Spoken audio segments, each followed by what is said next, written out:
Hoy vamos a hablar de cómo Israel está absolutamente metida en todos lados. Y no lo digo porque ya todos sabéis que el Mossad es uno de los servicios de inteligencia más eficaces del mundo, ni por todos los memes de que tu novia en realidad es Netanyahu con peluca espiándote. Lo digo por la noticia que acaban de desvelar y que ha hecho que se me caigan las bragas al suelo. Imagínate algo. Una de las mayores representaciones de la hostilidad hacia el país hebreo, ¿vale? Un tío que salía en la tele gritando «Muerte a Israel» ante millones de personas. Imagínate a alguien que decía con una sonrisilla en la cara que a Israel había que borrarlo del mapa. Bien, pues ese señor no es, porque Israel se fundó después de que, ya sabéis, el señor del que yo os hablo se llama Mahmoud Ahmadinejad y fue presidente de Irán entre 2005 y 2013. Pues resulta que este tío llevaba años, presuntamente, tomándose cafés con el Mossad en Budapest. Todo a gastos pagados por Tel Aviv. O sea, hablamos de vuelos, hoteles, comidas y, bueno, los cafés que se tomaban. Sí, te suena a guión de puta película, pero créeme que es real, presuntamente. El New York Times y Haaretz publicaron esta semana este absoluto bombazo, que está resonando en mi cabeza bastante más que los bombazos que están cayendo ahora mismo en Irán. Por cierto, prepararos para la cuesta que se viene con el valor del barril de petróleo, amigos. No cojáis mucho el coche estos días. Y antes de que os emocionéis con la próxima película de Steven Spielberg, hay que decir una cosa. Mahmoud lo niega absolutamente todo. Nos ha jodido porque le gusta el lugar que su cabeza tiene ahora mismo, ya sabéis, entre sus hombros. Me imagino que quiere que siga estando ahí. Su oficina dice que todo lo que se ha filtrado es material de Hollywood, así que en el vídeo de hoy vamos a dar contexto a esto para ver qué está pasando y qué no. Y de paso vamos a ver hasta qué punto Israel está metida en Irán, porque vais a flipar. Pero antes, déjate la me gusteada, compartida, suscribida, comentada y dicho eso, vamos al lío. Empecemos por lo que a mí me ha flipado de todo esto, ¿vale? El 13 de julio, dos periódicos que os he dicho, el New York Times y Haaretz, publican la misma historia prácticamente a la vez. Haaretz te dice que se apoya en más de 30 fuentes distintas para decir lo que te está contando, y el New York Times cita directamente a cargos estadounidenses e iraníes que les habrían facilitado la información. Y ya sabéis lo que se dice con este tipo de noticias. Si las sacan para que los mindundis como tú y como yo las leamos, es porque alguien de arriba está muy interesado en que se comenten, por lo que sea. La tesis que se plantea es esta. El Mossad lleva desde 2022 camelándose a Ahmadinejad como un posible activo. Es algo que al parecer se hace todo el puto rato entre distintos países. Agentes de inteligencia de un país se ponen en contacto con personal diplomático de otro por casualidad. Bueno, por casualidad no, localizados los tienen, pero usan excusas como fiestas diplomáticas, eventos políticos o directamente fuerzan un encuentro casual para tratar de ganarse a cualquier persona que pueda aportar algo interesante. Una vez entran en contacto con su objetivo, pues intentan generar un vínculo por simpatía, que si vamos a tomar unas copitas, que si partidito de pádel, que si vamos al campo de golf, que si te invito a unas vacaciones de lujo, todo pagado por mi agencia de inteligencia, digo, mi empresa perfectamente creíble y no ficticia. Aunque vamos, que puede ser directamente un soborno con dinero y listo. Hay mil maneras de comprar a alguien. Vamos, que ahora mismo la tía que tienes al lado y que conociste en Tinder probablemente esté metida en el ajo. Prueba a decirle que quieres hacer algo un sábado, ahí tendrás la respuesta. Pero coñas aparte, ¿por qué Israel se interesó por Mahmoud? A ver, es obvio, hablamos de un expresidente iraní súper hostil con Israel. Hacer que cambie de bando es que te toque el puto premio gordo, pero lo jodido no era tanto que Israel quisiera que cambiase de bando, lo difícil era que él tuviese el más mínimo interés. Y ese interés ha debido manifestarse en algún momento si ha pasado lo que dicen que ha pasado, porque según la investigación, Mahmoud sí que habría cambiado de mentalidad con respecto a Israel. Pensaba que Irán no aguantaba más las sanciones y que el programa nuclear se había convertido en su principal problema más que en su salvación. Veréis, un país desarrolla armas nucleares para evitar que se metan con él, aun siendo la mierda más absolutamente insoportable del planeta, como puede ser el régimen de los Kim en Corea del Norte. Pero es que para Irán el programa no estaba funcionando como un escudo, sino precisamente como un imán de bombas. El otro día comentamos el estimado de daños que Irán había sufrido por la guerra desde que empezó a finales de febrero de este mismo año. Y es que vamos por cerca de 300.000 millones de dólares para un país que en todo 2025 generó 375.000 millones. Y no es como que puedas coger todo el dinero que se genera en el país y meterlo a reparar, coño, eso es dinero también que usa la gente para vivir, mayormente. O sea que el programa nuclear que debía salvarlos y protegerlos de Israel y Estados Unidos está precisamente actuando como un pararrayos de las campañas bélicas de estos países. Si es que llevamos un tiempo en que las operaciones militares contra el país persa parecen una liga de fútbol que se juega todos los putos años. Es decir, cuanto más trataban los ayatolá de hacer bombas nucleares para que no les ataquen, más les atacaban. En este punto uno piensa, si no hubiesen intentado desarrollarlas, habrían dejado de perder 300.000 millones solo en 2026. Es decir, que Mahmoud se habría resentido con la estrategia de su propio régimen, que además le había vetado 3 veces para volver a presentarse a la presidencia. Y claro, no hay nada más peligroso que una mujer despechada, o bueno, en este caso un expresidente despechado. Y si no, mirad a Saleh en Yemen. Y aquí Israel, pues es algo así como el cretino del bar que está dispuesto a encamarse con un expresidente despechado que le da igual con quién hacerlo, con tal de hacer pagar a quien le traicionó, que en este caso sería el régimen ayatolá. Uno de los propios jefes del Mossad, David Barnea, supervisó la operación personalmente. que nos ha jodido. Tratándose de quien era el posible activo, yo creo que la responsabilidad tenía que haber recaído ya ni siquiera en Netanyahu, sino en Moisés, si me apuras. Haaretz publicó que estaba tan metido que hasta se saltó una consulta de seguridad con el propio Netanyahu para atender a este asunto. Y todo habría pasado en plena guerra de Gaza. Sí, mientras Israel estaba bombardeando la franja, el jefe del Mossad estaba más pendiente de ganarse a Ahmadinejad que de Gaza. Y aquí viene la parte de la película, ¿vale? En 2024, y según algunas fuentes también en 2025, un alto cargo húngaro le pide al rector de una universidad del país que invite a Ahmadinejad a una conferencia sobre cambio climático. Sí, un expresidente de Irán dando una conferencia sobre cambio climático en Hungría. Por los cojones. Yo creo sinceramente que ahí estaba el problema de todo esto, que tenían que haberse inventado algo bastante más creíble. Pero bueno, el caso es que el propio rector de esta universidad reconoce que le dijeron directamente que todo esto era una tapadera. Era un artificio para que Ahmadinejad se viese con inteligencia israelí. Además dice que accedió porque entendió que tal vez era una manera para lograr la paz entre dos enemigos históricos como lo son Irán e Israel. Dicho eso, aclararos que los primeros contactos entre Mahmoud y el Mossad se están rastreando hasta viajes que hizo este a Guatemala en 2023, solo para que lo sepáis. Bien, y en cuanto a la contraprestación, lo que Mahmoud estaría recibiendo de Israel, hay que decir un par de cosas. Hay medios que dicen que Israel había pagado viajes, alojamiento y grandes cantidades al portavoz de Mahmoud, pero algunos allegados al propio Mahmoud dicen que si este hubiese hecho algo habría sido por poder meramente, no por dinero, porque al final le sobra. Y esto que os cuento lo hilamos directamente con una tesis que, de nuevo, yo planteo y tú te crees lo que quieras. Porque lo que nos arroja un poco de luz sobre lo que querrían conseguir de esta relación tanto Israel como Mahmoud viene con el propio ataque del 28 de febrero sobre Irán, aquel con el que se cepillaron al ayatolá Khamenei y a casi toda su familia, así como a buena parte de la cúpula de la Guardia Revolucionaria. En este día, un ataque israelí había reventado el recinto donde vive Ahmadinejad y le habrían dado al edificio de sus guardaespaldas, así como a su propio coche blindado. Por lo visto, todo se hizo para allanar el camino porque justo después llegó un Peugeot y dentro no estaban Pedro Sánchez, Ábalos, Koldo y Cerdán, sino agentes del Mossad que lo habrían llevado a un piso franco dentro del propio país. El plan, según se especula, era sacarlo, tenerlo a buen recaudo y si el régimen caía, presentarlo como un hombre de cambio. Pero claro, si estamos ahora mismo viendo cómo siguen cayendo petardazos en Irán, es porque este plan se torció. Según se dice, a Ahmadinejad no le habían comentado nada de este plan y se rajó. Salió de la casa segura en la que le tenían por su cuenta y en adelante hubo un absoluto silencio. No se supo nada más de él hasta que reapareció el 6 de julio en el propio funeral de Khamenei. Y escuchad, según cargos iraníes, Mahmoud está ahora mismo bajo arresto de la Guardia Revolucionaria que habría descubierto sus contactos con Israel. Mira, el que piensa a estas alturas que no le tienen que hacer una película a esto es que no tiene sangre en las venas, yo lo digo así. Y dicho esto, paremos un poco el carro, porque esto no deja de ser una especulación de dos periódicos con ciertos testimonios y pruebas no del todo fiables, porque Ahmadinejad lo niega todo. Su oficina dijo literalmente lo que os acabo de comentar, que esto es material de Hollywood y poco más. Dice no haber colaborado con nadie y niega lo del arresto domiciliario al que estaría sometido por la Guardia Revolucionaria. Además, Israel y el Mossad no han dicho nada al respecto, lo que puede deberse a que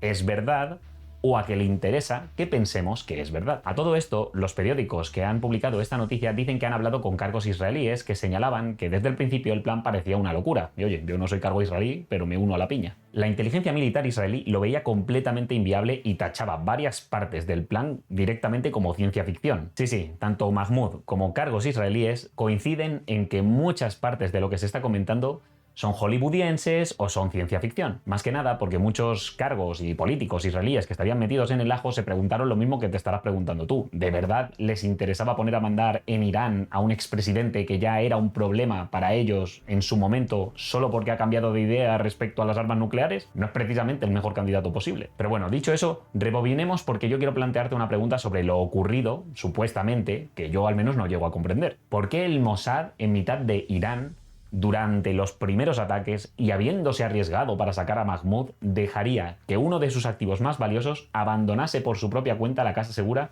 y se fuese como si nada? Más aún sabiendo que todo iba a pintar especialmente mal para él cuando le pillase la Guardia Revolucionaria. Además, ¿por qué iban a revelar una operación tan delicada y de este estilo justo hoy que estamos viendo más bombazos caer sobre Irán? Yo no tengo ni idea, pero los analistas que he leído dicen que esto se filtraría para quemar políticamente a Ahmadinejad y para meter más paranoia en el régimen. Si eres un ayatolá o la Guardia y te enteras de que un expresidente presuntamente comía con el Mossad, empiezas a comerte tú la cabeza pensando que el enemigo está por todas partes. Yo creo que Israel lo contempló como una pieza para un cambio de régimen, igual que habrán contemplado a casi cualquier otra posibilidad. Seguramente intentaron acercarse a él y puede que Mahmoud estuviese tanteando la posibilidad de conseguir más poder, pero más allá de eso es complicado acertar con la especulación. Pero vamos, que da igual porque solo el hecho de haberlo usado como elemento para crear paranoia ya vale oro. Es una oportunidad que los israelíes no dejan pasar en ningún momento. El propio Ahmadinejad ya dijo en 2024 que Teherán había montado una unidad para frenar al Mossad, y luego descubrieron que el jefe de la unidad y gran parte de la misma eran agentes del Mossad. Es decir, que el que tenía que cazar topos israelíes en el régimen iraní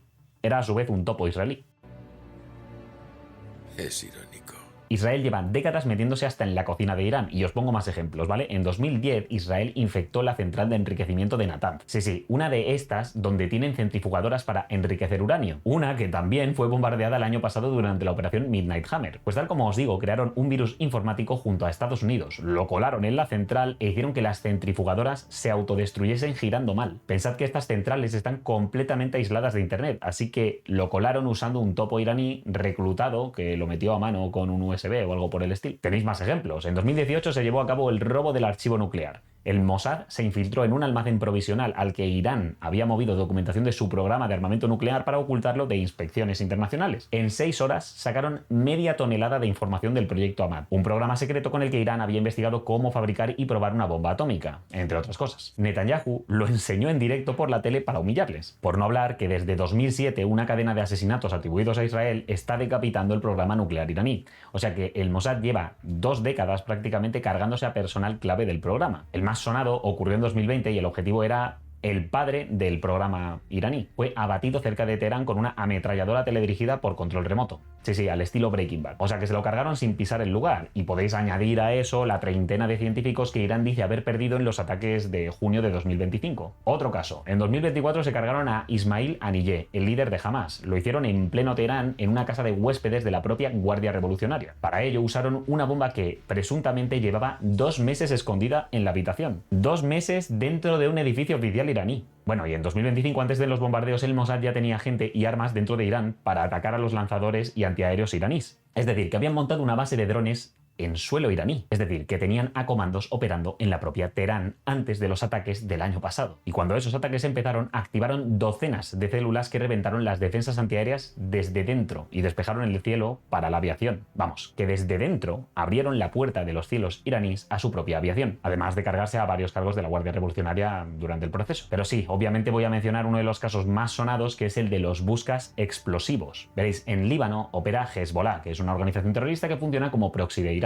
Dentro de su red de comunicaciones funcionaban utilizando dispositivos estilo Busca. La operación israelí consistió en conseguir que Hezbollah comprara y distribuyera entre su propia gente miles de dispositivos que Israel había convertido previamente en pequeñas bombas. Hezbollah usaba los AR-924 de una marca taiwanesa que se llama Gold Apollo. La operación fue súper compleja, con intermediarios, licencias comerciales y una fachada empresarial de la hostia para que Hezbollah creyera que estaba comprando algo legítimo. Hasta se inventaron una historia comercial para una nueva batería que no existía, con sus propias especificaciones técnicas, varias páginas web y publicidad. Dentro de la falsa batería había 2 pequeñas celdas de litio que tapaban una lámina de explosivo plástico y un sistema de detonación. Es decir, no es que Israel hackease los buscas y provocase su explosión, es que les habían fabricado las baterías ellos mismos y les habían puesto explosivos. Hezbollah los verificaba con sus propios controles y escáneres antes de repartirlos, pero no encontraron nada. Es que hablamos de cerca de 5.000 buscas con explosivos que estuvieron intactos durante meses, hasta que el 17 de septiembre los buscas comenzaron a pitar como si hubiesen recibido un mensaje y explotaron simultáneamente en los bolsillos, las manos y los cinturones de todos los agentes de Hezbollah por Líbano e incluso algunos por Siria. Sí, encima les mandaron un mensaje para asegurarse de que los objetivos los cogían con la mano y se los acercaban a la cara para leerlos y maximizar el daño. Pero espérate que no acabaron ahí. Al día siguiente llegó la segunda oleada y explotaron walkie-talkies manipulados, algunos de ellos durante funerales de las víctimas del primer ataque. Entre ambas jornadas murieron 39 personas y más de 3.400 resultaron heridas de gravedad,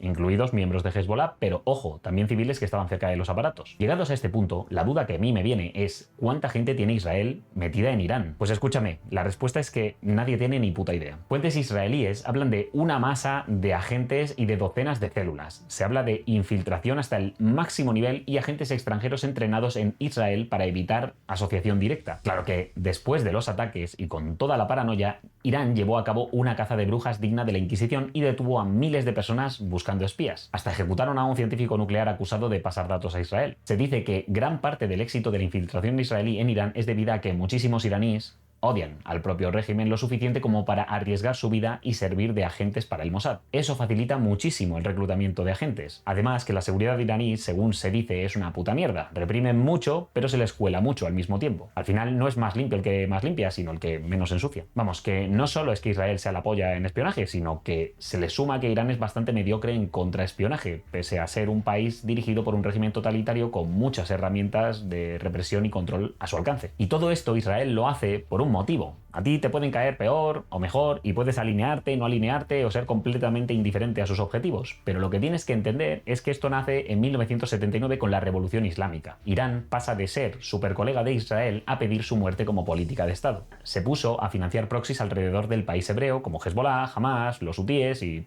ya sabéis. Recordemos que Ahmadinejad, el expresidente iraní al que querían reclutar, pidió borrar a Israel del mapa. Y claro, para Israel esto es una amenaza existencial, motivo por el que se esfuerzan tanto en dinamitar el camino a la bomba nuclear de los iraníes. Israel no espera a una guerra abierta con Irán, que ya está viviendo, de hecho, sino que sabotea y golpea todo lo que puede antes de que esa guerra llegue a existir. Y de nuevo, puedes estar de acuerdo o puedes estar en contra de ellos. Pero tiene sentido que tu política sea luchar en suelo ajeno antes que hacerlo en suelo propio, y estar a la ofensiva antes que estar a la defensiva. Al final, cualquier país lo que busca es estar en mejor posición que sus vecinos. Dicho eso, tampoco hay que hacer ojos ciegos a la realidad, y es que, igual que Irán atrae ataques intentando hacer una bomba nuclear, estamos en mitad de una guerra pese a que Israel pone mucha carne en el asador para sabotear a Irán. Hay analistas que señalan que las operaciones de inteligencia israelí traen muchos éxitos tácticos pero fracasos estratégicos, porque matan, sabotean y humillan, pero siguen a hostias con Irán y sus proxies. Además, buena parte de este músculo depende del paraguas de Estados Unidos e incluso del MI6 británico, no solo del genio israelí en solitario. Se dice que mucho de lo que hemos comentado tiene más valor como propaganda que otras cosas, pero bueno, yo no tengo ni idea del asunto, así que ya me dirás tú lo que opinas en comentarios. ¿Crees que todo lo que hace Israel en este mundo del espionaje le sirve realmente de algo o es pura carne para película de Hollywood? ¿Lograrán poner en Irán a un cargo que les sea afín? ¿Conseguirá Irán tener un equipo de contrainteligencia con menos de un 20% de topos israelíes?